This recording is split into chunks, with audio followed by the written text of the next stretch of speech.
রাসূলুল্লাহ জান্নাতি পোশাক কে সর্বপ্রথম পাবে, কে পরবে?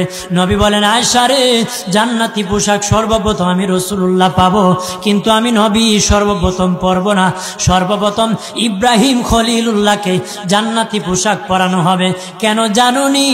ইব্রাহিম নবীকে নমরুদের আগুনে যখন ফেলে দেওয়া হয়েছিল, দুনিয়ার সব ছেড়ে দিয়েছিল, বাড়ি ছেড়ে দিয়েছিল, সম্পদ ছেড়ে দিয়েছিল, মা বাবা ছেড়ে দিয়েছিল, এমনকি গায়ের জামা যখন খুলে নে, ইব্রাহিম কয়েক কাপড় ছেড়ে দিতে পারি, আমার আসমানের মালিককে ছেড়ে দিতে পারি না।